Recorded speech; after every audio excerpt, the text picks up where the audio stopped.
Mari kita mulai. Hari ini kita sampai pada pembahasan ayat yang ke-38 sampai ayat yang ke-42.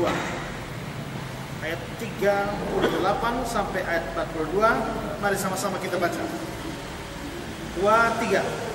Kamu telah mendengar firman, mata ganti mata, gigi ganti gigi.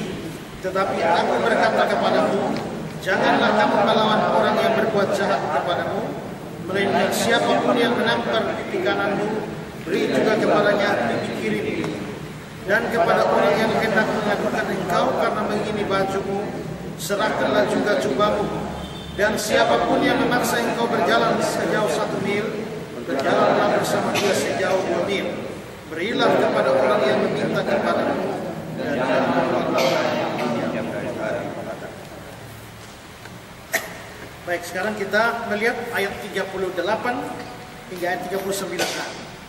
Kamu telah mendengar firman, mata ganti mata, gigi ganti gigi, tetapi aku berkata kepadamu. Lagi-lagi di sini persoalan sama seperti bagian-bagian sebelumnya. Kata firman di sini adalah kesalahan penerjemahan, ya, bukan firman, tapi seharusnya adalah perkataan. Memang kata logos dalam bahasa Yunani itu memang bisa artikan firman, bisa artikan kata-kata, tapi konteks menentukan. Sehingga di sini konteksnya bukan firman, tapi kata-kata, ya. Di dalam King James, kamu telah mendengar bahwa telah dikatakan. Jadi persoalannya, Yesus tidak mengkritik hukum Taurat yang mengajarkan hal yang terkait dengan ini, tetapi tentang mata ganti mata, gigi ganti gigi.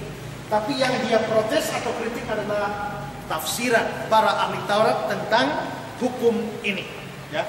Jadi itu inti. Mungkin karena kita punya tema ini Yesus dan hukum Taurat, ya, berarti Yesus dan tanggapan dia terhadap penafsiran hukum Taurat. Jadi hampir semua bagian artinya sama.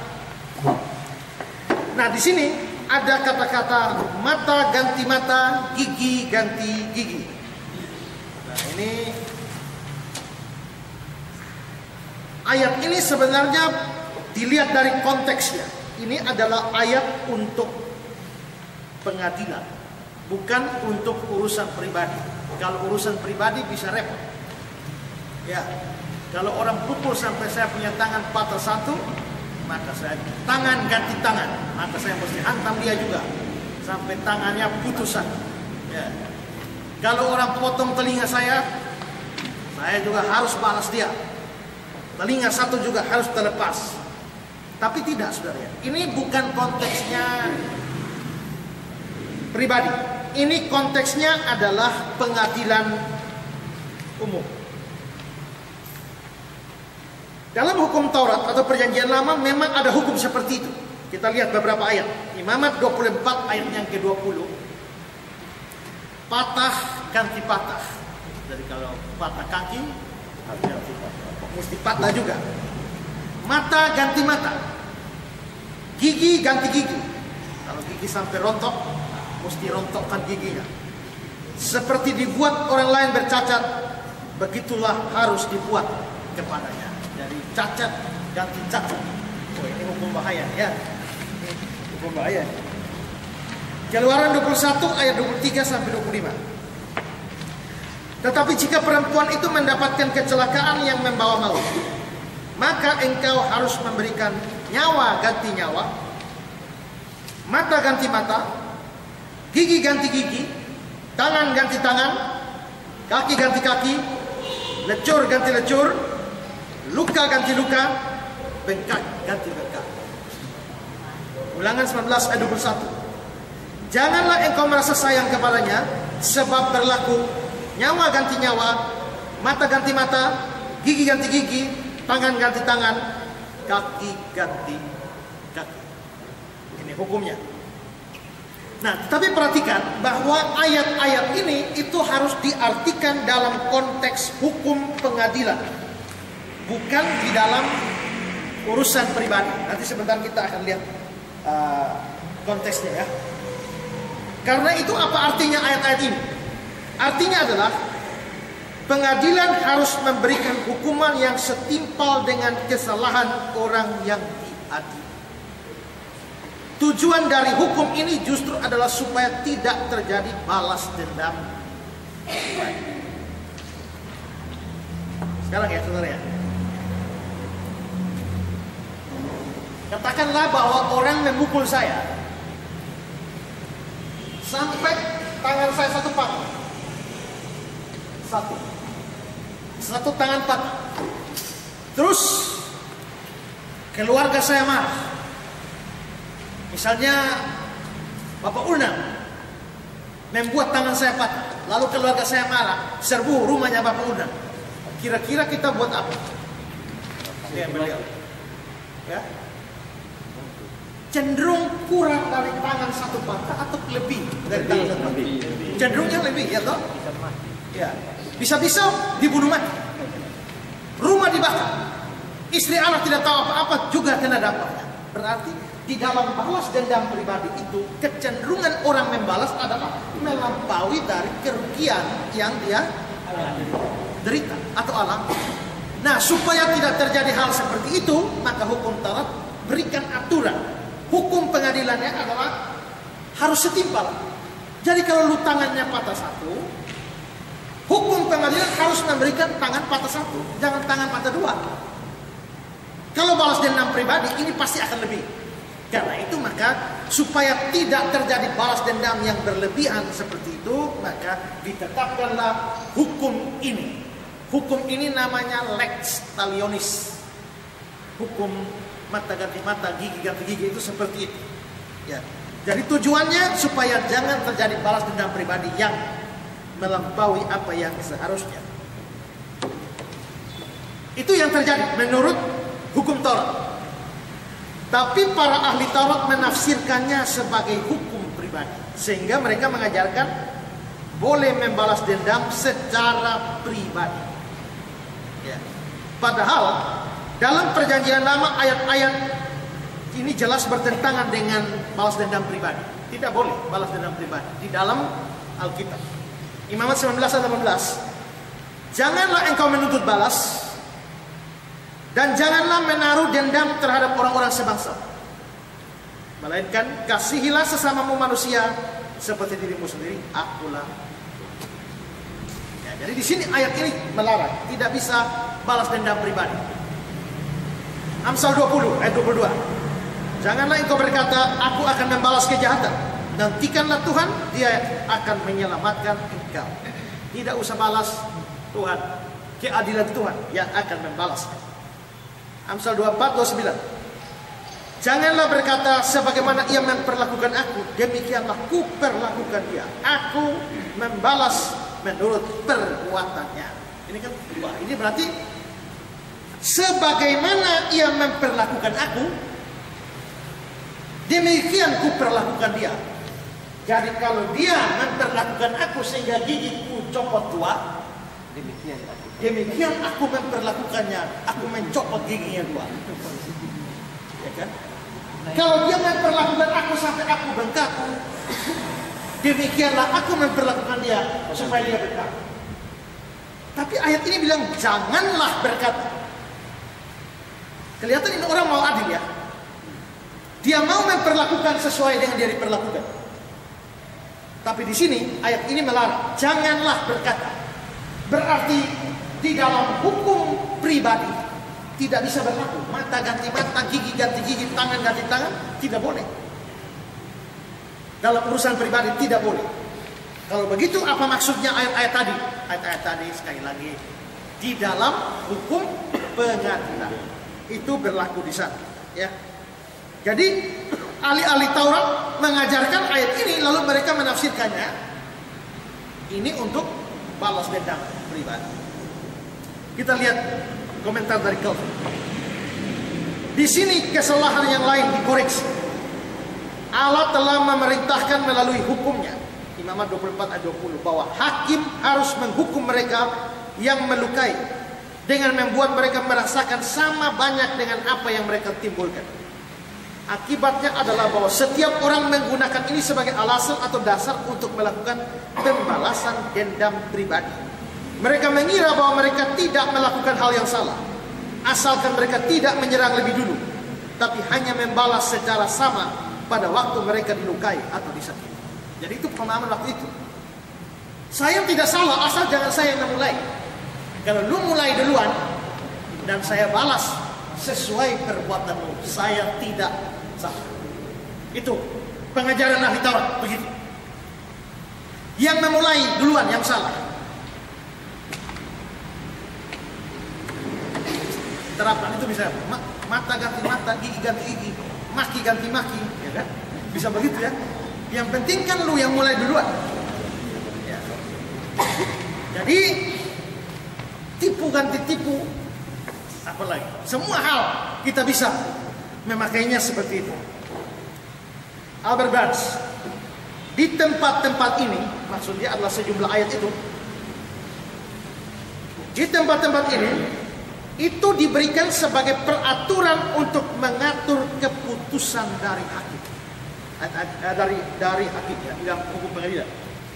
Tetapi orang-orang Yahudi bukannya membatasi hal itu bagi hakim, melainkan memperluasnya untuk tingkah laku pribadi dan membuatnya sebagai peraturan untuk membalas dendam. Coba komentari. Kata-kata dari hukum Musa berhubungan dengan hukum yang diberikan oleh pengadilan. Orang-orang Yahudi mungkin mengartikan hukum-hukum itu sebagai izin untuk pembalasan dendam pribadi. Kitab suci yang kudus tidak melarang pemberian hukuman pengadilan, tapi kitab suci melarang sifat suka balas dendam, dan kitab suci melarang balas dendam secara total. Tidak boleh balas dendam. Tapi hukum pengadilan yang membalaskan itu diajarkan di dalam Roma 13. Hendriksen, ini adalah hukum untuk pengadilan, diberikan supaya orang tidak terdorong melakukan praktek balas dendam pribadi. Teks-teks perjanjian lama ini tidak berarti lakukanlah balas dendam pribadi jika ada orang yang berbuat salah kepadamu. Artinya justru sebaliknya, jangan membalas dendam pribadi, tapi biarkanlah keadilan dilakukan di depan umum. Tetapi orang-orang Farisi menggunakan hukum ini untuk membenarkan balas dendam pribadi. John Stott, konteksnya membuat jelas tanpa keraguan bahwa ini merupakan instruksi bagi hakim-hakim dari Israel. Dan memang mereka disebutkan dalam Ulangan 19 ayat 17-18. Jadi saudara ya, perhatikan bahwa semua penafsir ini setuju, sepakat bahwa hukum ini adalah hukum pengadilan. Jadi bukan mengajar balas dendam, dendam pribadi tidak boleh, ini hukum pengadilan untuk aturan hakim-hakim. Dari mana penafsiran seperti ini? Dari konteksnya. Sekarang kita lihat Ulangan 19 mulai ayat 16, konteksnya. Apabila seseorang saksi jahat menggugat seseorang untuk menuduh dia mengenai satu pelanggaran, maka kedua orang yang mempunyai perkara itu haruslah berdiri di hadapan Tuhan, di hadapan imam-imam dan hakim-hakim yang ada pada waktu itu. Ingat ya, berdiri di hadapan imam-imam dan hakim-hakim. Maka hakim-hakim itu harus memeriksanya baik-baik. Dan apabila ternyata bahwa saksi itu seorang saksi dusta, dan dia telah memberi tuduhan dusta terhadap saudaranya, maka kamu harus memperlakukannya sebagaimana ia bermaksud memperlakukan saudaranya. Demikianlah harus kau hapuskan yang jahat itu dari tengah-tengahmu. Maka orang-orang lain akan mendengar dan menjadi takut, sehingga mereka tidak akan melakukan lagi perbuatan jahat terhadap seperti itu di tengah-tengah. Janganlah engkau merasa sayang kepadanya, sebab berlaku nyawa ganti nyawa, mata ganti mata, gigi ganti gigi, tangan ganti tangan, kaki ganti kaki. Nah, lihat ini konteksnya. Jangan hanya copot ayat 21. Kalau copot ayat 21 saja, nah itu bisa diartikan pembalasan dendam pribadi. Tapi kalau dilihat dari ayat 16, itu jelas bicara aturan hakim-hakim. Bagaimana hakim-hakim harus memperlakukan orang yang membuat pelanggaran. Ini pentingnya ya, menafsir ayat seperti itu. Kelihatannya orang Farisi juga kurang belajar hermeneutik. Ya, seharusnya mereka lihat konteks, tapi mereka tidak lihat konteks. Padahal mereka disebut ahli Taurat, ya kan? Kalau ahli kok, bagaimana tidak lihat konteks? Itulah sebabnya Tuhan Yesus kritik mereka. Kamu telah mendengar ajaran begini, tapi aku berkata kepadamu. Ya, aku berkata kepadamu. Jadi jangan terlalu silau mata kita kalau orang bilang dia ahli. Ya, kalau kawan saksi Yehova, kalau mereka bilang menurut bahasa Yunani, tidak usah terlalu silau. Ya, kebanyakan mereka tidak tahu, hanya baca-baca dan hafal saja dari apa?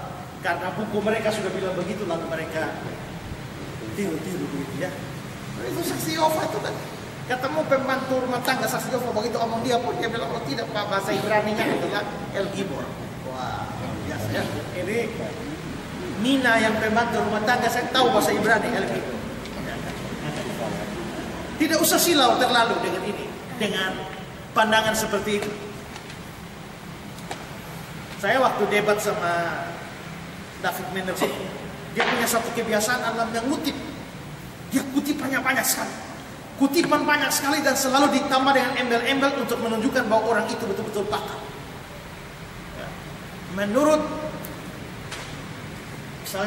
si A yang adalah profesor bidang filsafat dan teologi dari Western Union College,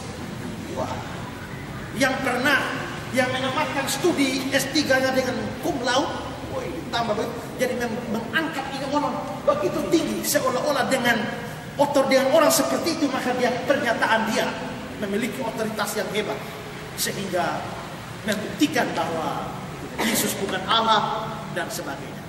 Ya. Tidak usah silau seperti itu. Karena kebiasaan seperti itu kita mesti cek apakah tokoh yang disebut itu memang seperti itu. Kedua adalah saksi Yehova terkenal dengan cara memberikan kutipan sepotong. Memang profesor yang mereka rujuk itu betul, nama orangnya betul, gelarnya segala macam keahliannya begitu. Tapi begitu kutip kami macam begini, mereka potong di situ. Misalnya ya, sekarang saya berkhotbah. Saudara-saudara yang terkasih, ada banyak orang yang mengatakan Yesus bukan Allah, karena kalau dia Allah, bagaimana Allah bisa mati? Kalau kata-kata saya ini sampai ke tangan saksi Yehova, maka dijawab begini: menurut Pendeta Esra Afretsor STH MPDK, pengajar teologi, pendiri gereja, penulis dari ratusan buku, berkata Yesus bukan Allah. Karena kalau memang dia Allah, bagaimana Allah bisa mati? Yang ini mereka hapus. Mereka ambil yang ini. Waktu orang baca yang ini, orang akan berkesimpulan apa? Waduh, Esra suruh sesat. Padahal mereka menghapus ini. Banyak orang berkata, nah itu tidak dipakai. Dan ulang-ulang kedapatan seperti itu.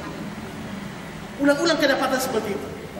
Saudara lihat waktu saya debat dengan David Menders itu, yang saya mungkin buku keberapa tuh ya, membongkar dusta saksi-saksi Yehova. Itu saya ungkapkan semua. Ya, David Menders pada halaman sekian, baris kesekian memberikan kutipan dari J.W. Robinson, mengatakan begini.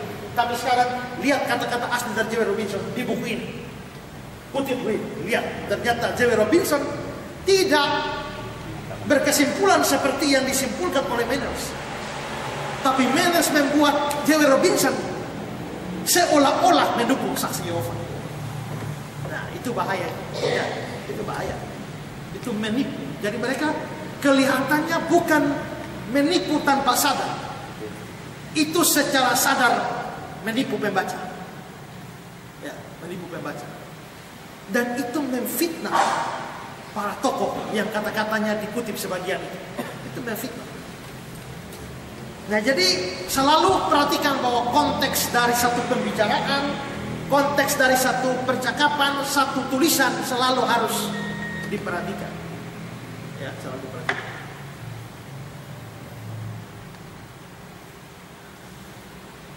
Beberapa hari lalu saya diminta khotbah di pemuda Bakunase yang membuat acara di jalur 40. Ada kebaktian pemuda. Mereka minta saya khotbah. Jadi saya membahas Matius 6 ayat 25 sampai 34. Hal kekhawatiran. Lalu Matius 6 ayat 25 di start kalimatnya. Karena itu aku berkata kepadamu, janganlah khawatir akan hidupmu dan seterusnya.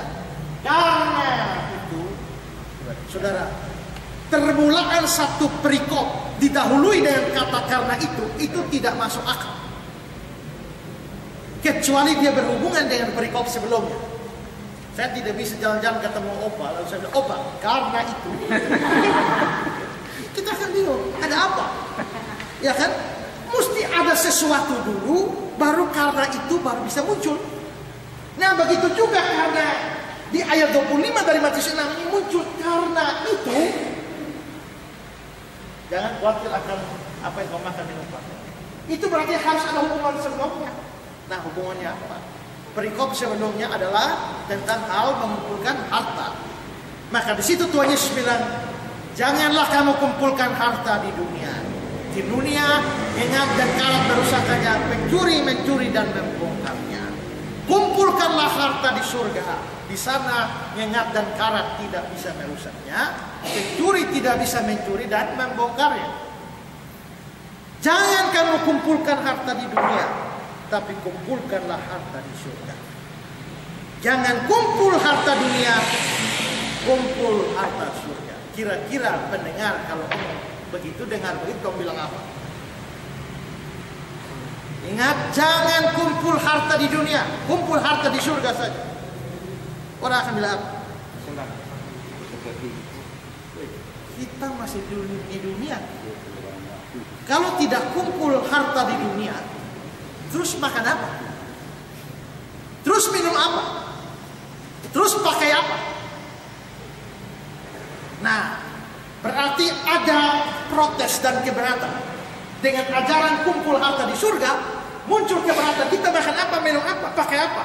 Maka Yesus menyusul lagi. Karena itu, jangan khawatir akan apa yang kau makan, apa yang kau minum, apa yang kau pakai. Berarti antara dua perikop ini, kumpul harta di surga dan hal kekhawatiran, dihubungkan dengan satu jembatan. Dan jembatannya adalah karena itu. Betul. Hermeneutik, penafsiran Alkitab itu seperti itu. Jadi konteks selalu diperhatikan.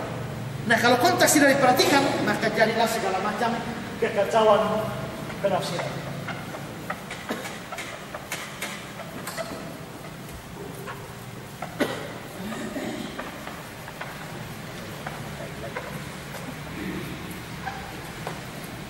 Nah, sehingga dari teks ini jangan hanya ambil ayat 21, nanti bisa mengajar balas dendam pribadi.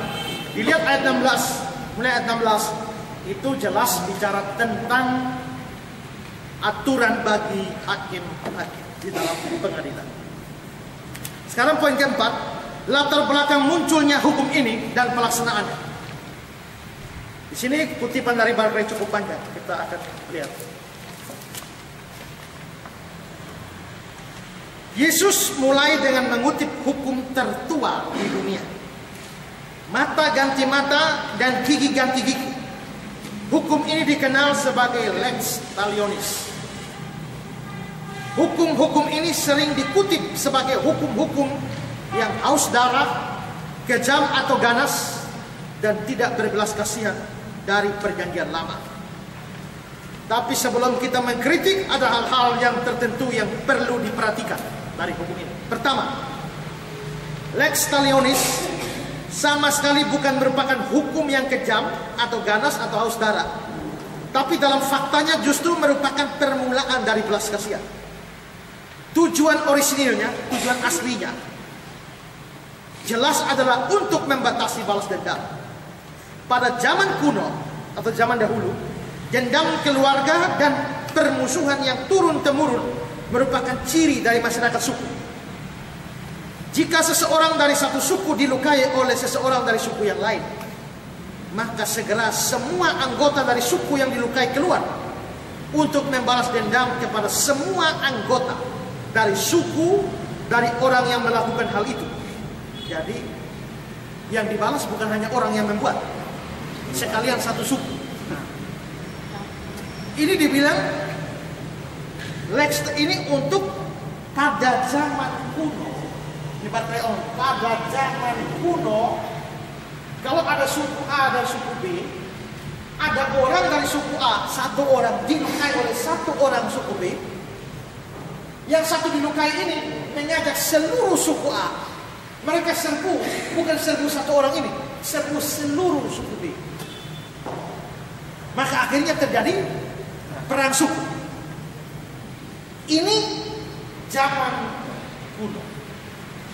Zaman modern tidak lagi. Tapi ternyata sekarang kita masih dengar ada perang kampung. Itu berarti sisa-sisa manusia kuno. Ya kan? Misalnya Nun Bondela lawan Nun Bonsabu, atau Batu Kadera lawan Air Mata.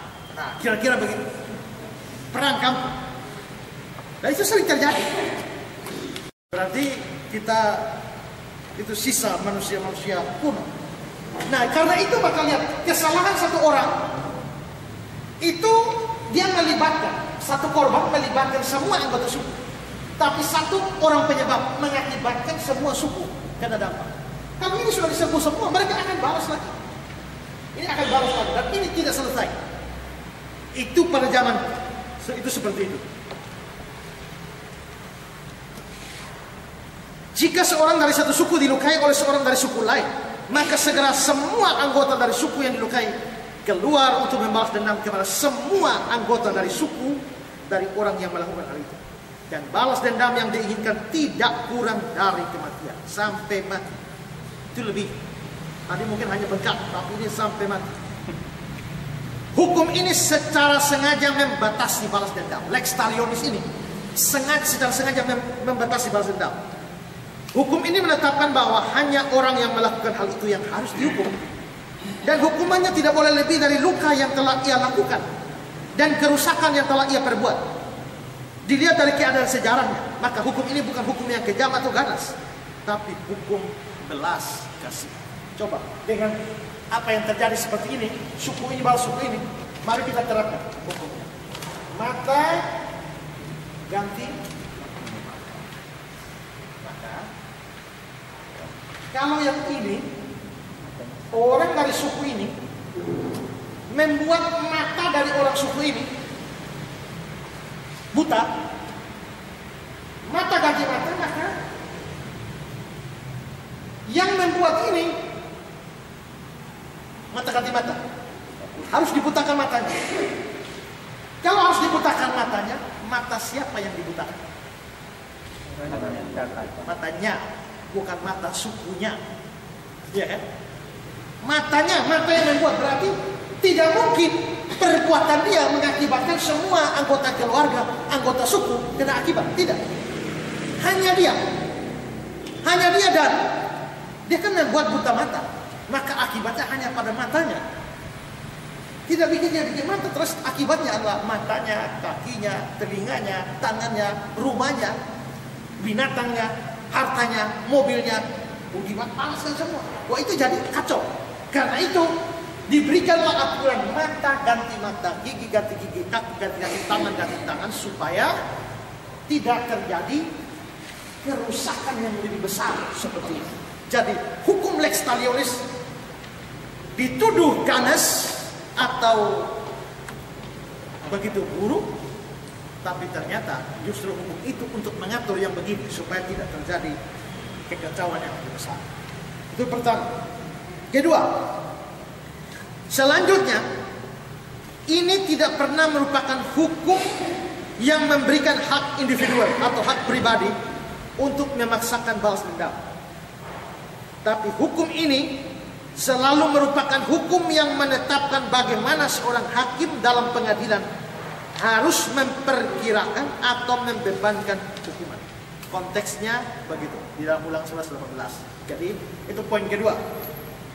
Ketiga, lebih jauh lagi, setidaknya dalam masyarakat yang cukup beradab, hukum ini tidak pernah dilaksanakan secara hurufiah.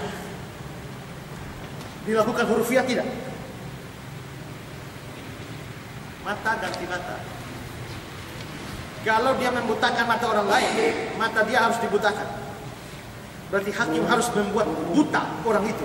Bagaimana cara hakim membuat buta orang itu? Wah, itu juga rumit. Karena itu dalam masyarakat beradab biasanya hukum itu tidak diterapkan hurufiah. Ya, tidak diterapkan hurufiah. Lalu bagaimana diterapkan?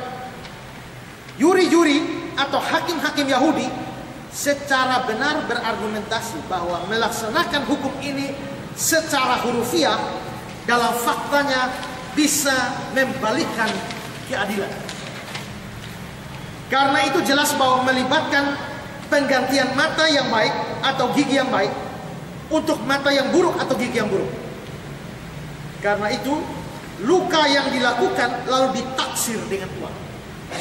Nah, biasanya begitu.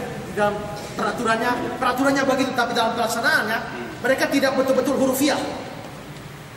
Ya, kasih patah kaki, betul-betul patahkan kaki, tidak diuangkan. Ya, dihitung ongkosnya lalu diganti dengan uang. Dalam hukum Yahudi, dalam traktat Baba Kama, secara teliti menetapkan bagaimana caranya kerusakan harus ditaksir. Jika seseorang melukai orang lain, dia dapat dikenakan 5 hitungan untuk bayar. Ya, misalnya bikin luka ya. Pak Sony bikin luka Pak Wens. Maka sekarang mau taksir bayarnya ada 5. Pertama, untuk lukanya. Dia kan bikin luka. Tadi tidak ada luka, sekarang gara-gara dia. Gara-gara Pak Sony, Pak Wens jadi luka. 1. Kedua, untuk rasa sakitnya. Ya, Pak. Kalau luka tapi tidak sakit, tapi kalau luka dan sakit yang ini, ini untuk rasa sakitnya. Jadi harus bayar lukanya, harus bayar rasa sakitnya. Lalu untuk penyembuhan atau pengobatan, sekarang orang kan berobat, lalu biaya obat dari mana? Ya, biaya obat. Setelah itu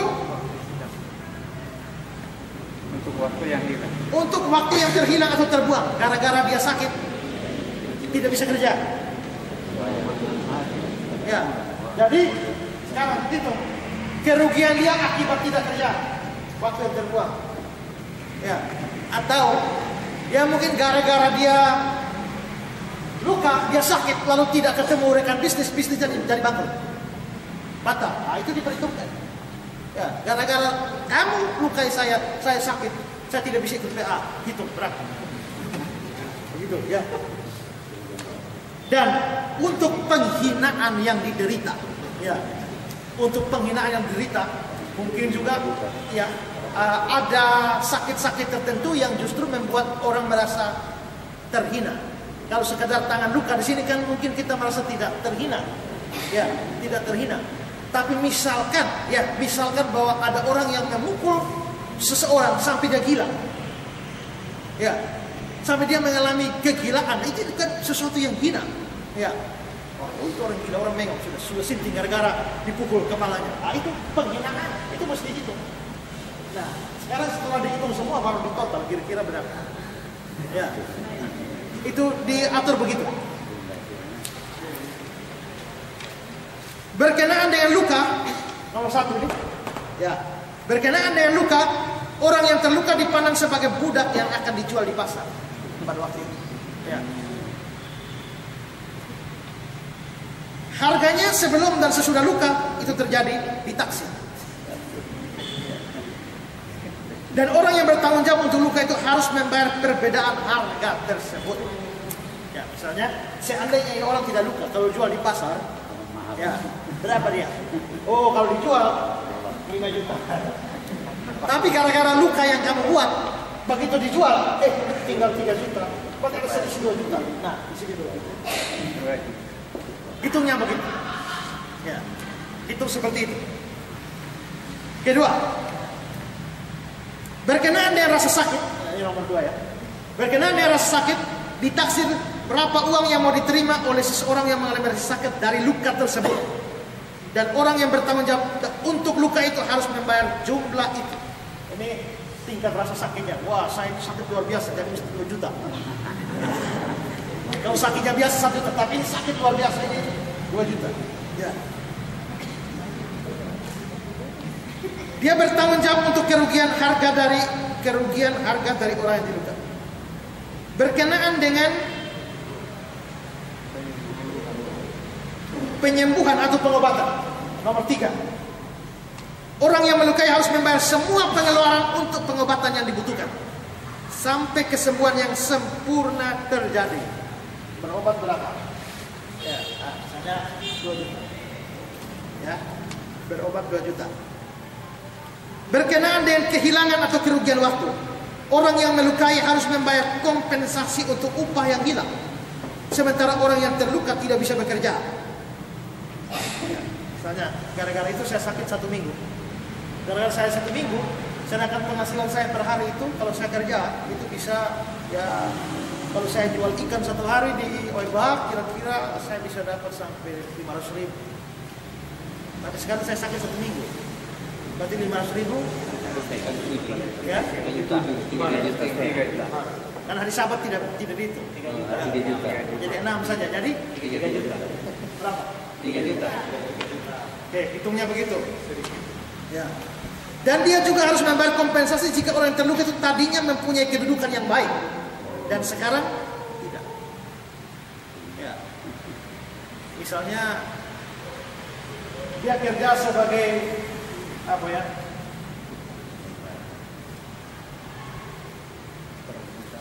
Pelatih pencak silat, katakanlah begitu. Gara-gara dia luka, ya, sampai sekarang sudah tidak bisa latih lagi karena tangan sudah bengkok. Ya, tidak bisa lagi. Pukul begitu tidak bisa, hanya begini saja. Ya. Oh, ini jabatannya atau kedudukannya terancam. Oh, ini mesti bayar berapa? Ya kan? Sekian.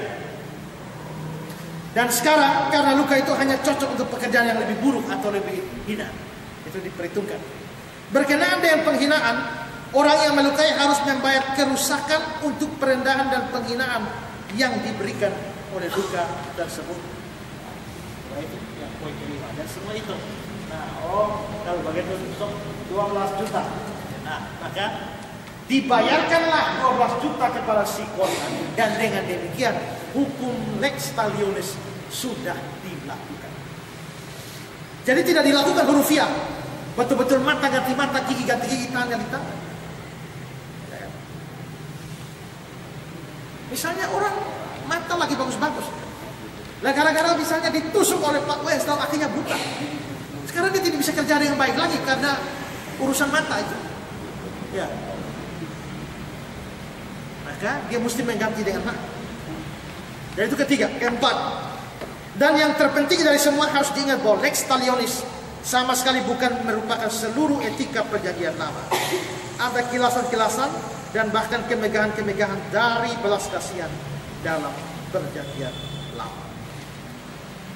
Ada keindahan hukum yang lain.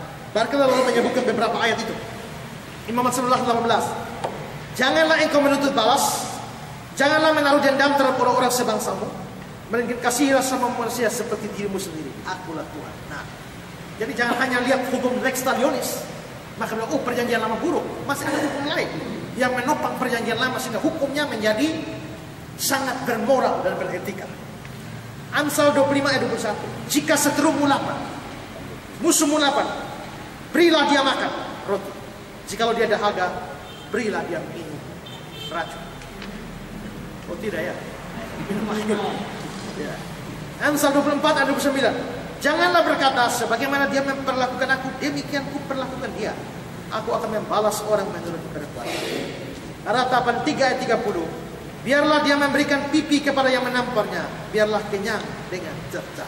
Jadi dari ayat-ayat yang lain ini membuat hukum moral di dalam perjanjian lama itu begitu tinggi nilainya. Jadi jangan hanya menilai perjanjian lama hanya dari lex talionis ini, tapi masih ada hukum yang lain. Selain itu, lex talionis sendiri tidak bisa dinilai sebagai buruk atau keji atau jahat. Mengingat 3 poin sebelumnya. Pertama itu hukum pengadilan, bukan hukum pribadi. Kedua, itu melarang orang untuk mencegah pembalasan dendam pribadi. Yang ketiga, dalam masyarakat beradab pelaksanaannya tidak pernah hurufiah, tapi ditaksir di dalam bentuk materi lalu diganti. Ya.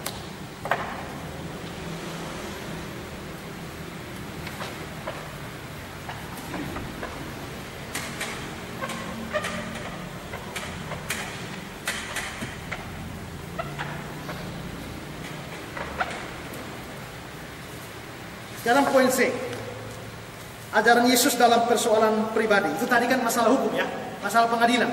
Sekarang dalam urusan pribadi, itu bagaimana? Kalau orang membuat salah kita secara pribadi. Dalam persoalan pengadilan, Yesus tidak mengubah perjanjian lama. Jadi prinsip mata ganti mata, gigi ganti gigi, yang artinya pengadilan harus menyatukan hukum yang adil sesuai kesalahan orang yang diadili, tetap harus berlaku. Ya, termasuk pengadilan sekarang. Hanya sekarang koruptor besar, ya, kok cuma hukumnya ya 1 bulan 2 bulan keluar. Ya, curi ayam bisa 3 tahun. Ya, itu artinya tidak berlaku prinsip mata ganti mata, gigi ganti gigi, tidak.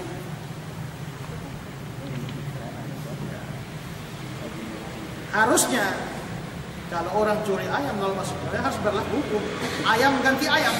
Nah, artinya setimpal. Itu hukum masalah pengadilan. Tapi dalam persoalan pribadi Yesus berikan ajaran di dalam ayat 39 dan seterusnya. Mari kita lihat kembali teks kita di bagian awal halaman 1.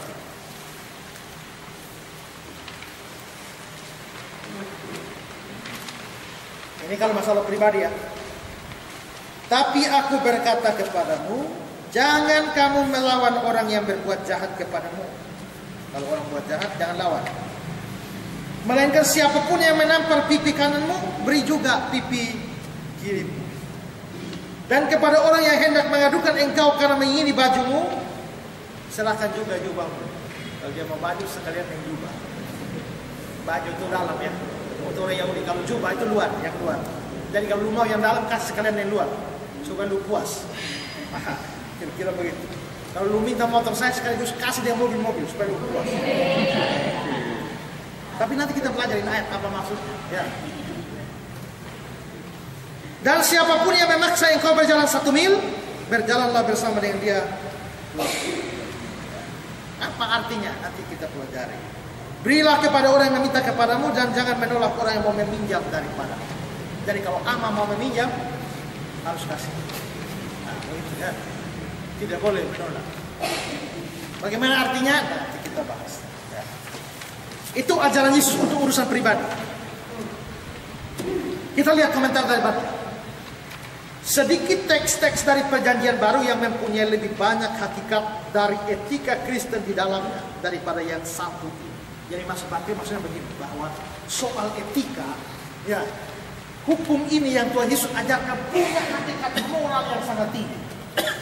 Agak jarang, sedikit ayat-ayat yang mempunyai nilai etika sehebat ini.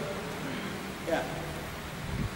Ada juga, tapi tidak semulia, seluhur ajaran Tuhan Yesus ini. Itu masuk. Disinilah ciri etika dari kehidupan Kristen dan tingkah laku yang seharusnya membedakan orang Kristen dari orang-orang lain. Itu di situ. Ya.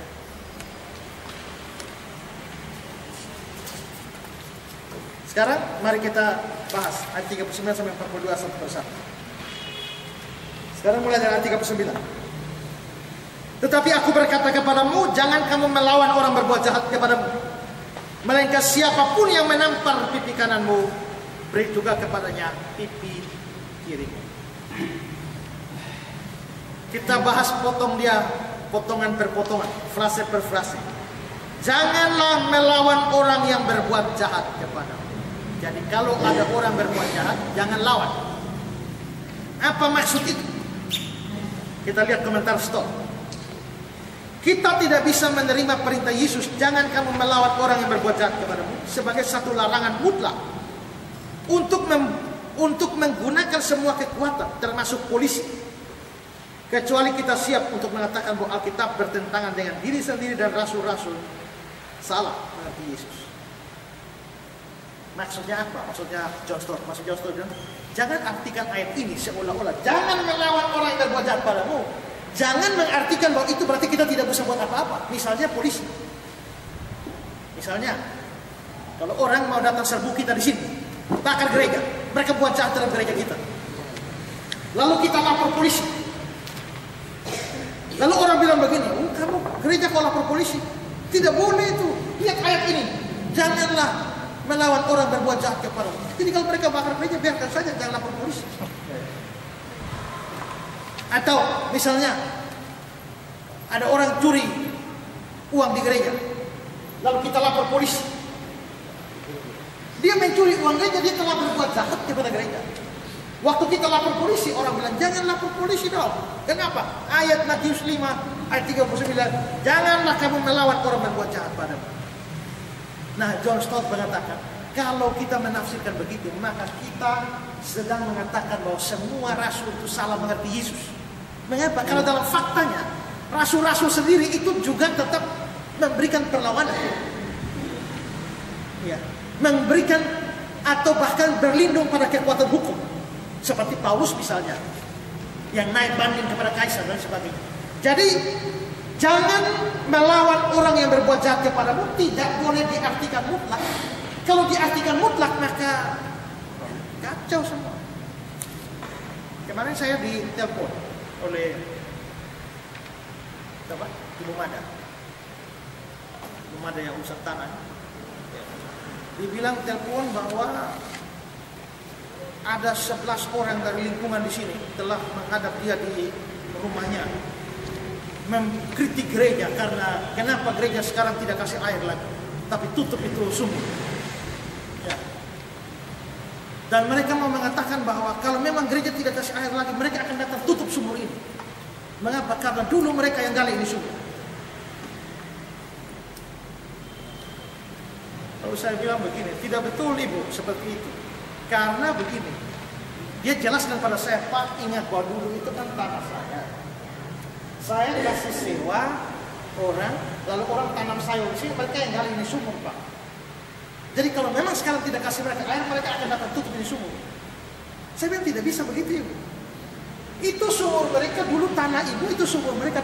Pada waktu gereja membeli tanah ini, semua di dalamnya termasuk sumur sudah termasuk. Maka sekarang sumur itu menjadi hak gereja. Maka gereja tidak bisa disalahkan kalau seandainya gereja tidak memberikan air itu. Ya. Lalu bilang, ya tapi kan bagaimana masa Bapak sebagai seorang gembala sidang kok bikin susah masyarakat dan sebagainya. Nah, saya tidak ngomong itu, Ibu. Saya bicara soal urusan beri air itu nanti saya bahas ya dengan teman-teman. Tapi yang saya persoalkan adalah kalau mereka mengancam menutup sumur itu salah. Kedua adalah kenapa kalau sekarang gereja sudah beri tanah itu termasuk sumur di dalam, kalau mereka komplain, tidak komplain ke gereja tapi komplain ke Ibu. Haknya apa? Itu yang saya persoalkan. Bukan masalah gereja tidak beri air. Kalau gereja tidak beri air, coba mereka datang, ketemu dengan gereja, lalu kita bahas yang sesungguhnya bagaimana. Ini kan ada sumur 3, yang ditutup ini kan sumur 1 yang di tengah, yang di sini kan dipakai untuk kebutuhan. Kan ada sumur 1 yang di sana, yang bisa dipakai dengan bebas dan sekian lama juga dipakai. Kan kita bisa bicarakan. Atau misalnya kalau mau pakai yang lain, mekanismenya bagaimana? Karena kalau kita kebaktian, tapi tiba-tiba orang datang lalu cuci pakaian di situ, ya mengganggu orang yang parkir dan lain sebagainya. Jadi mestinya bagaimana itu diatur, tapi tidak pada tempatnya pergi ke Ibu. Itu tidak punya hak di sini. Ya, seandainya mereka paksakan karena tidak diberi air, mereka tutup sumur ini. Apa yang kita buat? Lapor polisi. Lapor polisi. Lapor polisi. Bagaimana dengan ini? Janganlah kamu melawan orang berbuat jahat. Nah, biasa yang mengerti ayat sepotong-sepotong ini jadi masalah. Ya.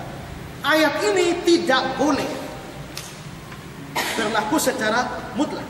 Makanya John Stott mengatakan, kita tidak bisa menerima perintah Yesus, jangan kamu melawan orang yang berbuat jahat padamu, sebagai suatu larangan mutlak untuk menggunakan semua kekuatan termasuk polisi. Kecuali kita siap mengatakan bahwa Alkitab bertentangan dengan diri sendiri. Maksudnya kenapa Alkitab bertentangan dengan diri sendiri? Karena di dalam bagian Alkitab yang lain itu ada urusan supaya melawan. Kalau orang berbuat jahat itu ada tindakan kita. Tidak hanya lu mau potong saya, potong baru sudah. Tidak. Alkitab mengizinkan kita membela diri. Ya. Atau bertentangan atau rasul-rasul salah mengerti Yesus, karena rasul-rasul ternyata menggunakan kekuatan hukum juga. Seperti Paulus naik banding kepada kaisar di Roma waktu pengadilan dia. Ya. Karena perjanjian baru mengajarkan bahwa pemerintah merupakan lembaga ilahi yang ditugaskan melalui pejabat-pejabat untuk menghukum orang yang berbuat salah atau jahat, yaitu untuk melawan orang yang jahat dengan membuat dia memikul hukuman dari kejahatannya, dan untuk memberi upah kepada mereka yang berbuat baik. Jadi kalau kita tidak mau pakai polisi, lalu untuk apa ada polisi? Untuk apa ada pemerintah? Kalau semua orang Kristen tidak boleh menggunakan jasa polisi, lalu polisi dibubarkan saja. Tidak. Jadi ayat ini tidak berarti bahwa kita tidak bisa menggunakan hukum yang ada atau kekuatan untuk itu ya. Waktu tahun berapa itu ya? Waktu kami masih kuliah, saya masih kuliah di Malang.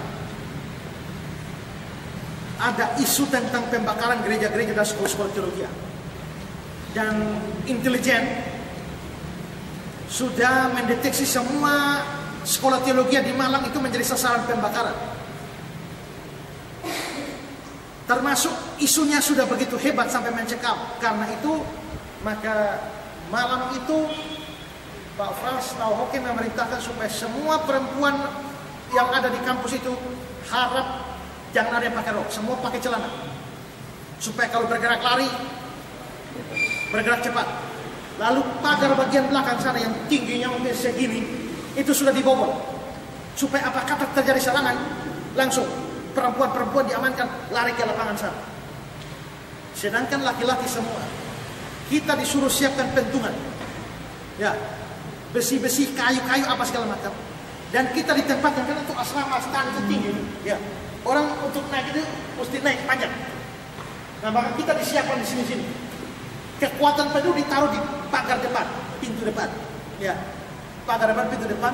Sudah siap tangki kira-kira sekitar berapa banyak? Belasan tangki sudah di dalam. Sebagian tangki disiap untuk bukan untuk padamkan api, untuk serbu orang.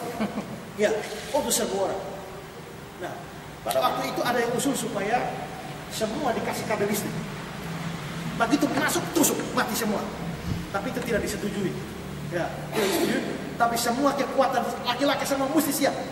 Maka kita dari asrama-asrama semua sudah barang-barang sudah diungsikan. Ya, barang-barang sudah diungsikan semua. Apa yang saya buat? Pakaian saya semua itu saya masukkan di bak mandi. Ya, di bak mandi lalu saya putar keran sampai penuh. Saya tutup dengan seng. Jadi biar kebakaran itu air tetap ada. Pakaian saya apa? Pakaian saya apa? Ya, tidak terbakar karena di dalam bak. Tapi kita sudah siap. Nah, seandainya, tapi malam itu akhirnya tidak terjadi serangan juga. Ya, tapi seandainya terjadi serangan, kita sudah siap kekuatan. Waktu itu ada yang protes Pak Frans. Kenapa? Itu namanya membalas jahat dengan jahat. Pak Frans bilang, kamu cuma pikir diri kamu. Saya mesti pikir ini semua nyawa semua orang dalam sini. Semua aset yang berharga miliaran dari sekolah ini perlu dijaga. Nah, apakah tindakan Pak Frans perintah seperti itu berlawanan dengan ayat ini? Menurut saya tidak. Ya. Karena kalau kita tidak mempergunakan orang datang serbu ini gereja, kita ya jangan berbuat jahat, jangan melawan, enak sekali itu ya. Bangun ini mana kita sudah bengkok-bengkok, udah tambah kali enak saja. Jadi itu tidak berarti seperti itu. Lihat Roma 13 ayat 1-4. Tiap-tiap orang harus takluk kepada pemerintah di atasnya, sebab tidak ada pemerintah yang tidak berasal dari Allah. Dan pemerintah-pemerintah yang ada ditetapkan oleh Allah. Sebab itu barang siapa melawan pemerintah, dia melawan ketetapan Allah. Dan siapa yang melakukannya akan mendatangkan hukuman atas dirinya. Sebab jika seorang berbuat baik, dia tidak usah takut kepada pemerintah. Hanya jika dia berbuat jahat. Maukah kamu hidup tanpa takut terhadap pemerintah? Berbuatlah apa yang baik dan kamu akan beroleh pujian daripadanya. Karena pemerintah adalah hamba Allah untuk kebaikanmu.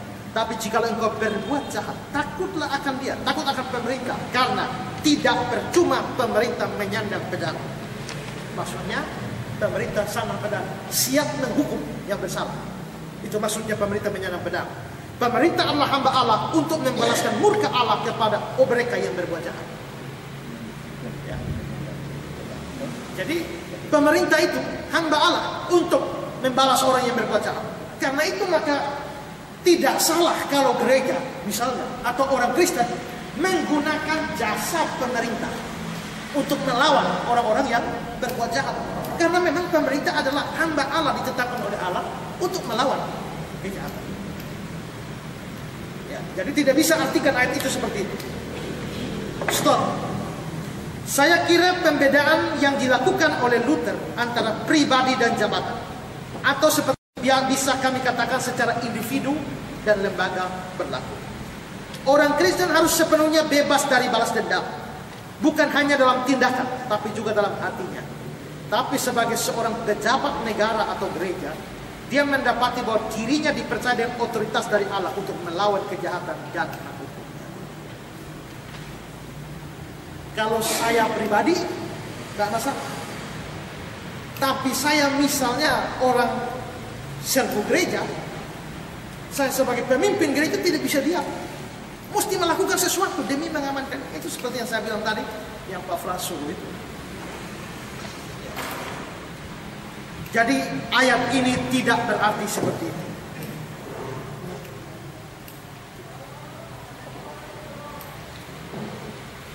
Dan lihat ya, bahwa firman Tuhan ini kalau dipelajari ini kelihatan sederhana ya. Tapi itu butuh sesuatu pemahaman yang menyeluruh dari firman. Jangan menafsirkan ayat di Kejadian tiba-tiba melanggar Roma. Jangan menafsirkan satu ayat di Roma lawan Korintus. Jangan tafsir ayat di Korintus lawan di Lukas. Jadi berarti untuk menafsirkan dengan benar, baca semua. Ya, semua ayat-ayat yang berkaitan dari Kejadian sampai Wahyu dan tafsir semua bersama-sama, tidak boleh langgar satu pun. Itu baru namanya ajaran Alkitab atau Alkitabiah. Itu seperti itu. Ya. Nah, jadi jangan melawan orang berbuat jahat padamu, sudah dikasih pengertiannya, bukan mutlak. Melainkan siapapun yang menampar pipi kananmu, beri kepadanya pipi kiri. Nah, perlu diingat bahwa menampar merupakan serangan yang tidak membahayakan jiwa. Jadi barang siapa tampar pipi kananmu kan tidak membahayakan jiwa. Kasih pipi kiri. Tapi tidak bisa yang barang siapa membacok leher kananmu, serahkan leher kirimu. Wah, itu sudah membahayakan nyawa itu. Ya.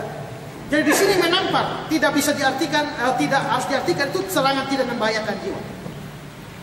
Pada waktu mendapatkan serangan yang tidak membahayakan jiwa, kita tidak boleh membalas.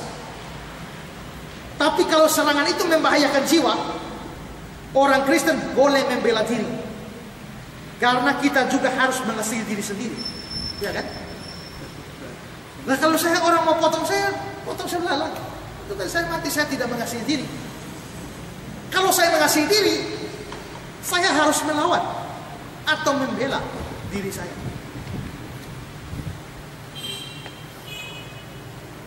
Memang ada hukum bilang jangan bunuh, ya kan? Tapi hukum jangan membunuh itu tidak mutlak. Ada beberapa perkecualian, membunuh itu tidak dosa. Membunuh itu dosa, tapi ada perkecualian. Pertama, misalnya dalam pelaksanaan hukuman mati. Orang pro kontra, boleh tidak hukuman mati. Tapi Alkitab mengizinkan ada hukuman mati. Misalnya orang bersalah, pemerintah memutuskan tembak mati atau potong kepala, seperti pemerintahan tempo dulu.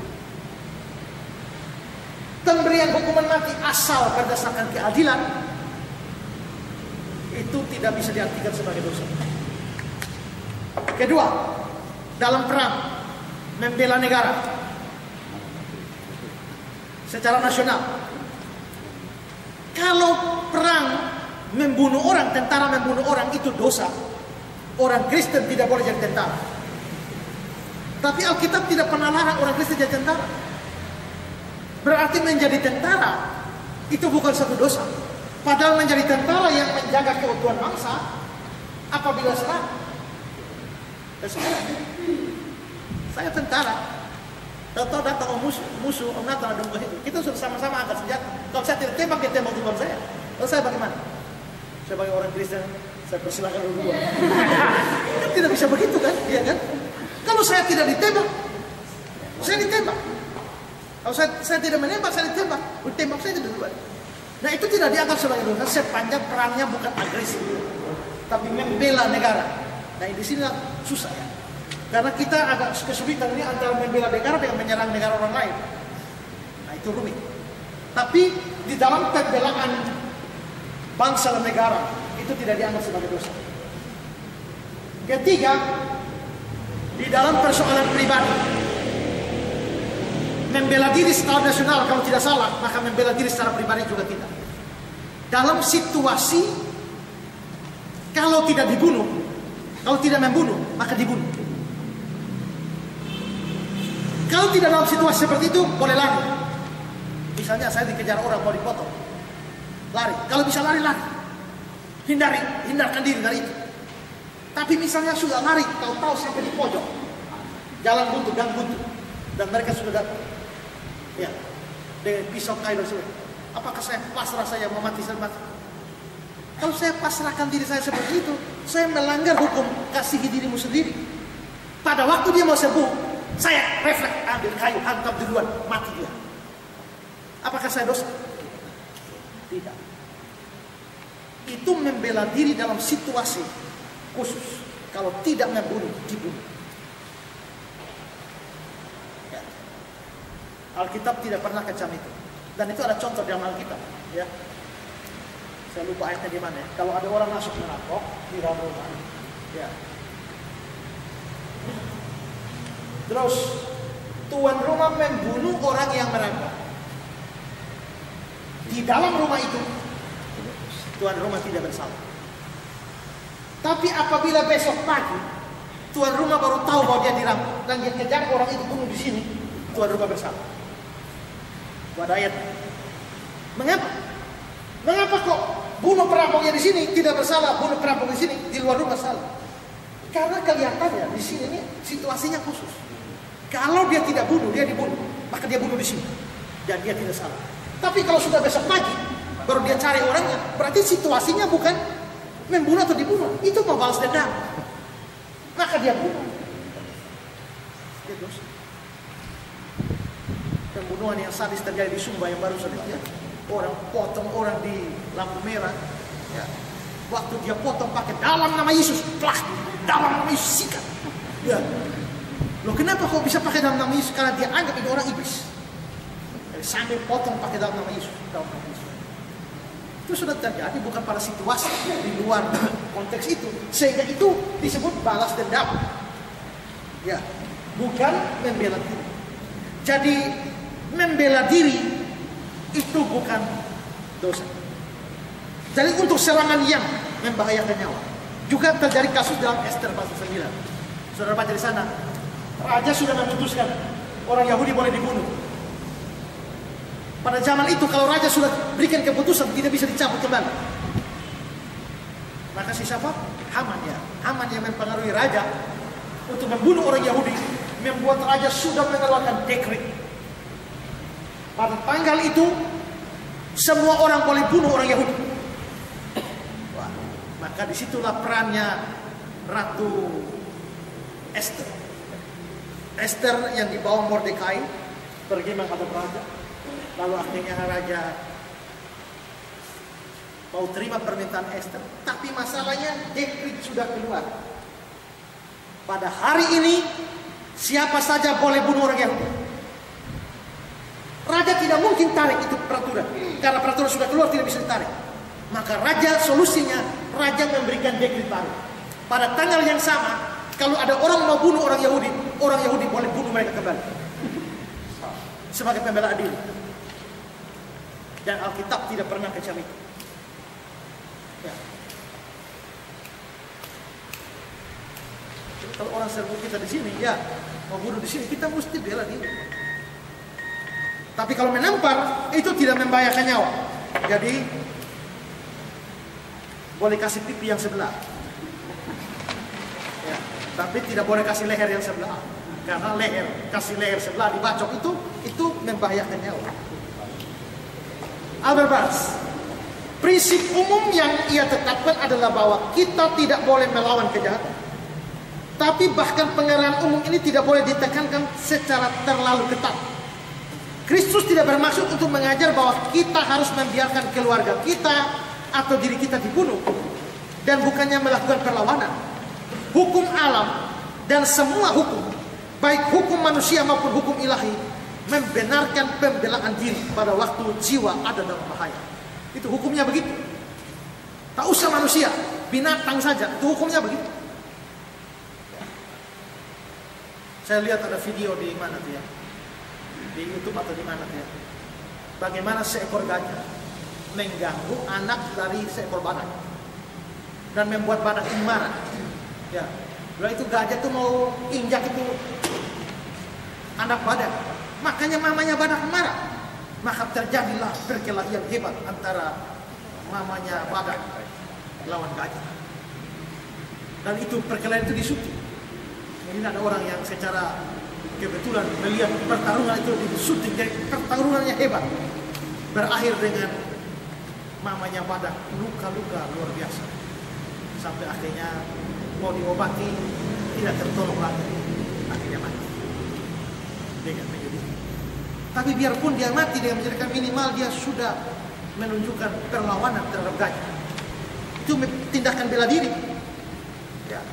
Membela anak. Jadi hukum jangan membalas tidak berarti bahwa kita membiarkan diri kita dibunuh seenak-enaknya saja. Karena itu latihan bela diri sebenarnya tidak salah. Sepanjang tidak pakai unsur tenaga dalam atau kekuatan gaib lainnya. Ya, kalau bela diri biasa itu diperbolehkan. Dulu waktu saya masih SMA, saya latihan bela diri. Ya, saya ini alumni SHT, Setia Hati Teratai. Ya, karena itu sisa-sisanya juga masih ada. Pada waktu itu ada orang, ya namanya kita persatuan doa, ini kan orang apa pikirannya sepotong-sepotong. Lalu mereka datang mengatakan pada saya bahwa latihan bela diri itu dosa. Saya bilang tidak, saya rasa tidak, tapi saya tidak bisa berargumentasi. Lalu saya waktu itu mengidolakan pendeta Yakub Nahwai. Belum ada telepon, saya bikin surat saja, kirim kepada pendeta Yakub Nahwai, tanya bolehkah orang Kristen latihan bela diri. Dia bilang begini, kamu latihan bela diri bagaimanapun, kalau hari ini Tuhan menentukan bahwa kamu akan dihajar, kamu akan dihajar. Tapi sekalipun kamu tidak bela diri, tapi Tuhan bilang kamu aman hari ini, kamu aman. Mengapa kamu mau latihan bela diri? Karena melatih bela diri itu adalah latihan untuk mengandalkan kekuatan diri sendiri. Kalau dia kutip Yeremia 17 ayat 5, terkutuklah orang yang mengandalkan kekuatannya. Jadi kesimpulan dia adalah latihan bela diri bertentangan dengan Yeremia 17. Jadi orang Kristen tidak boleh latihan bela diri. Akhirnya saya stop. Karena saya juga belum mengerti firman. Coba kalau saya sudah mengerti firman, saya ikut sampai sekarang.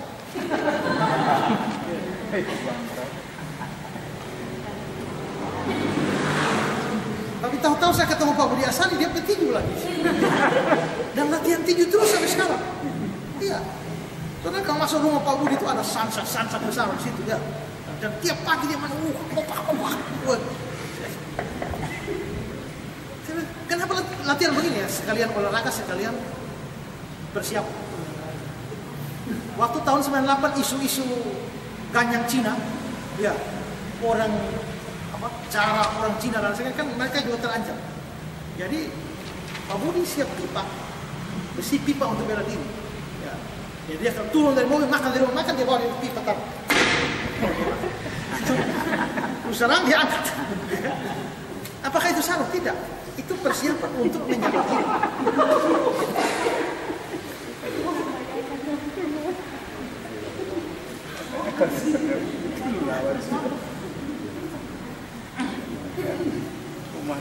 Jadi hukumnya memang begitu. Terus, ada bahas. Seandainya dia bermaksud menunjukkan pada kasus di mana jiwa ada dalam bahaya, dia pasti menyebutkannya.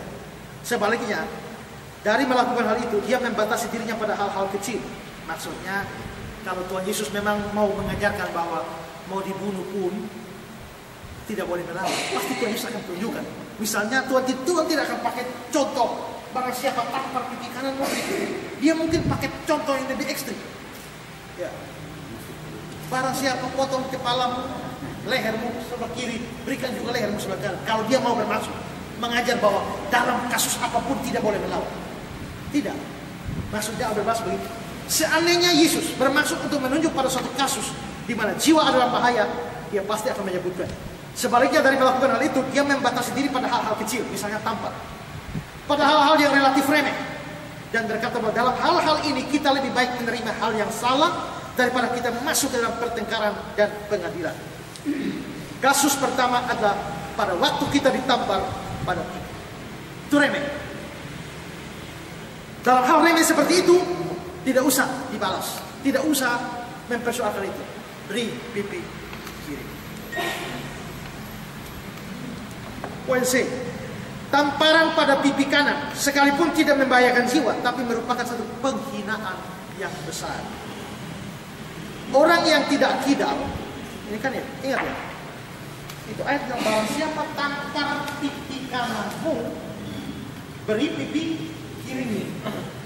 Bukan barang siapa tampar pipi kirimu, kasih pipi kanan. Pernah ada orang datang, ada tempeleng kawannya, pak, kawannya tempeleng balik dia. Lalu yang tampar ini protes, loh, kamu tidak melakukan firman. Ya. Barang siapa tampar pipi kiri mau beri pipi kananmu. Dia bilang salah, lu baca baik-baik. Ayat itu bilang barang siapa tampar pipi kananmu beri pipi kiri. Nah kau tampar kiri duluan. Berarti kamu tidak melakukan firman. Coba kalau kau tampar kanan duluan, saya tidak balas. Tapi kalau kau tampar kiri duluan, saya balas. Tidak ya. Barang siapa tampar kananmu beri kirimu. Nah sekarang persoalannya, kalau orang tampar pakai tangan kanan, itu kena pipi kiri. Ya. Dan saya pukul orang kena pipi kiri. Tapi ini menampar pipi kananmu.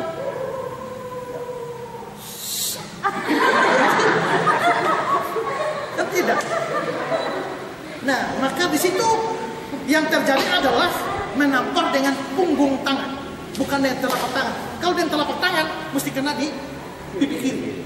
Tapi kalau pukulnya backhand, maka itu kena di pipi kanan. Tapi itu pakai punggung tangan. Nah, hukumnya kalau pukul orang pakai telapak tangan itu penghinaan. Tapi kalau pakai punggung tangan itu penghinaan dobel. Ya, penghinaan dobel. Karena itu kecuali orangnya kidal. Ya, tapi jarang ada orang kidal. Kalau kidal ya memang tampar begini, kena sini. Ya, jadi orang yang tidak kidal memukul atau menampar pipi kanan lawannya menggunakan tangan kanan. Harus memukul dengan punggung tangan.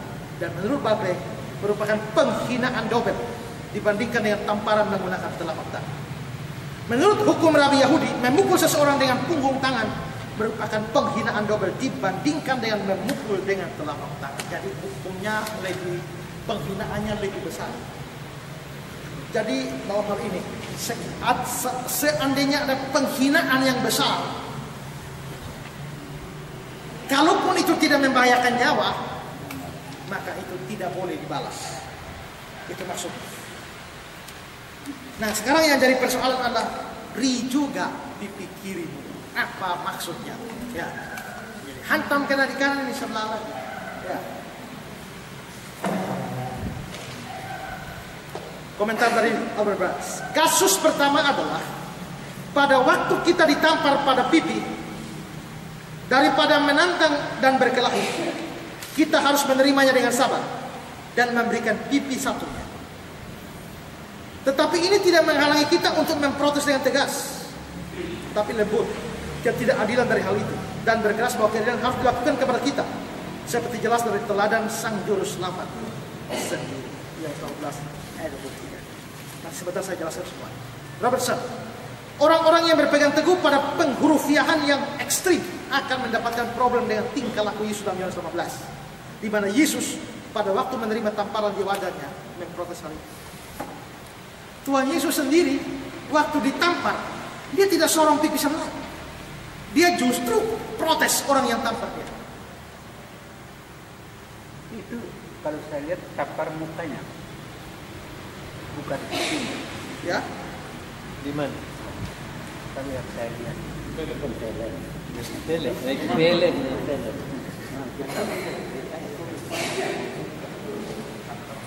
Tampar muka.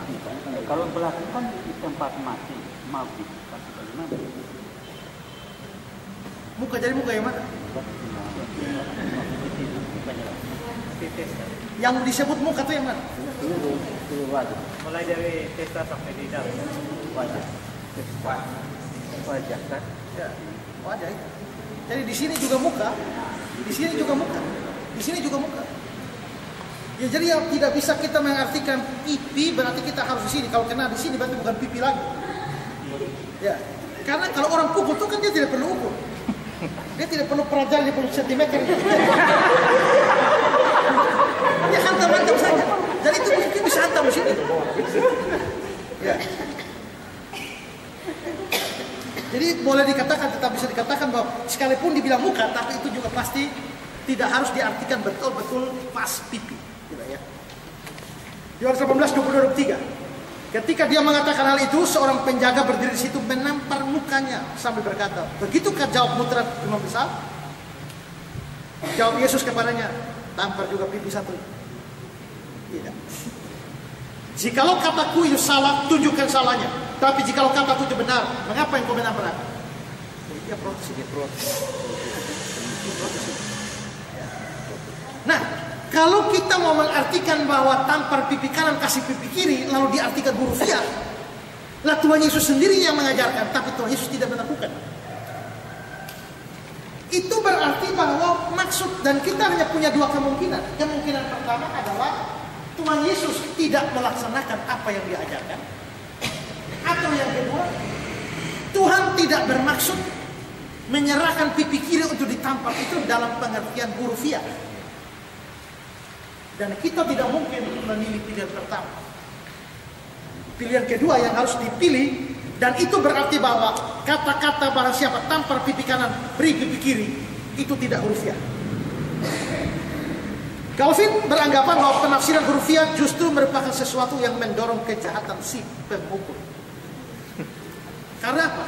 Karena dia tahu ya, orang Kristen itu kalau tampar satu dia kasih sebelah. Kita tampar saja mereka. Iya kan? Mereka tidak akan balas, lipat saja mereka. Nah, justru kalau itu seperti itu mendorong kejahatan si pemukul. Maka orang mau saja seenak-enaknya, sedikit-sedikit tampar saja. Orang Kristen tidak akan balas. Tidak, itu tidak hurufiah. Bukan juga cuma Yesus ya, Paulus sendiri juga. Waktu Paulus ditampar, dia bilang, Allah akan menampar engkau. Paulus tidak melakukan apa yang Yesus lakukan. Ya, ajarkan secara hurufiah. Berarti arti ayat itu memang tidak hurufiah. Calvin, tidak diragukan. Kristus tidak bermaksud untuk mendesak umatnya untuk merangsang kejahatan dari mereka yang mempunyai kecenderungan kuat untuk melukai orang lain. Dan jika mereka harus memberikan pipi satunya, apakah itu selain memberikan dorongan seperti itu? Itu yang namanya kasih pipi sebelah secara hurufiah, mendorong orang untuk berbuat jahat seperti kita. Calvin berpendapat, sekalipun kita tidak boleh membalas, tapi kita boleh menghindar. Ya, kalau orang mau pukul kita, ya, jangan balas, tapi boleh siling, boleh tangkis, ya kan? Orang mau pukul saya hantam, tidak, kita perlu tangkis itu. Ya, karena itu, bagaimana cara menangkis? Nah, itu perlu belajar. Ya, Maka dulu waktu saya SHT itu ada namanya tangkisan ke dalam, tangkisan keluar. Begitu menggunakan tangkisan ke dalam, plak, keluar, plak. Itu yang saya bilang ada sisa-sisa.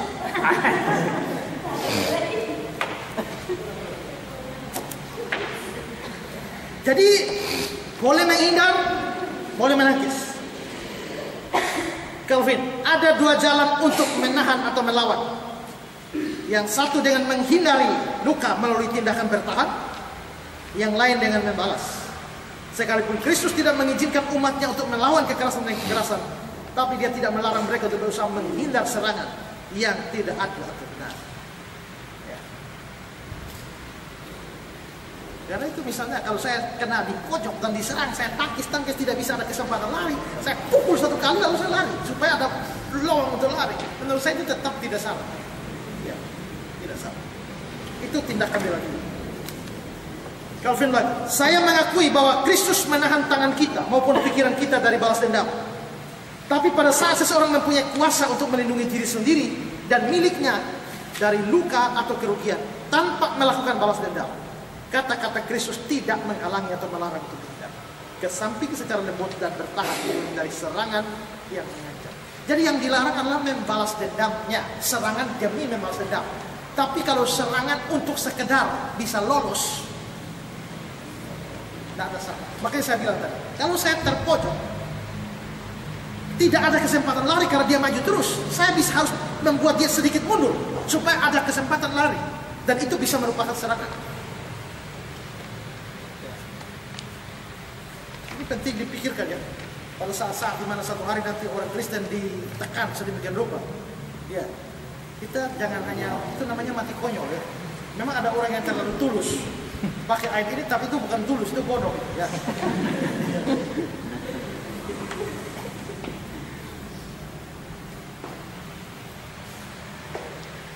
Poin E, ini mengajar kita untuk sabar dalam menghadapi tindakan yang menyakitkan.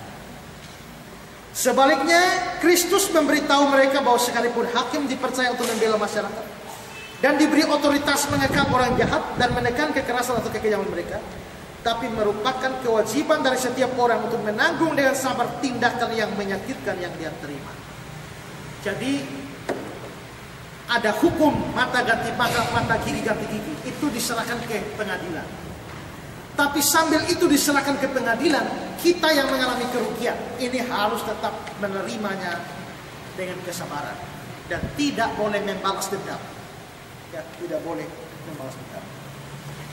Calvin lagi, arti dari seluruh nasihat ini adalah bahwa orang-orang percaya harus belajar untuk melupakan kesalahan-kesalahan yang dilakukan terhadap mereka. Bahwa pada waktu mereka dilukai, mereka tidak boleh meledak dalam kebencian atau keinginan jahat atau keinginan untuk melukai. Tetapi bahwa makin kekeras kepalaan dan kemarahan dari orang-orang jahat bangkit dan berkobar, makin mereka harus cenderung untuk menggunakan kesabaran. Jadi semakin orang jahat, kita juga harus semakin berjuang untuk sabar di dalam tindakan. Beberapa contoh praktis bisa diberikan. Adakah orang yang berbuat jahat kepada saudara atau menyakiti saudara? Kepada siapa saudara sekarang sedang jengkel atau dendam atau siap meredam dan ingin membalas? Yesus menghendaki saudara untuk menahan dengan sabar. Apakah saudara mau? Atau mungkin ada teman sekerja atau sekolah yang sentimen benci kepada saudara, selalu mengejek. Bagaimana sikap saudara? Pada waktu di jalanan, ini yang khusus yang bawa kendaraan, ya. Pasti sering ada orang yang memotong menyerobot jalan saudara, atau bemo yang berhenti seenaknya, atau menyeberang tanpa lihat, sengaja berjalan pelan-pelan, atau orang menyetir dengan kecepatan rendah tapi tidak mau minggir, sudah di bel juga tidak mau minggir. Lampunya menyilaukan saudara, itu yang seperti saya alami dulu ya. Semua pasti masih jauh lebih remeh daripada ditampar pipinya. Bagaimana reaksi saudara? Nah, ini harus menolong kita supaya tidak cepat meledak. Itu ayat 39. Ayat 40 kita bahas minggu depan. Dan kepada orang yang hendak mengadukan engkau karena mengingini bajumu, serahkanlah jubamu. Apa arti ayat ini? Kita bahas pada minggu yang akan datang. Baik, sampai di sini pelajaran kita.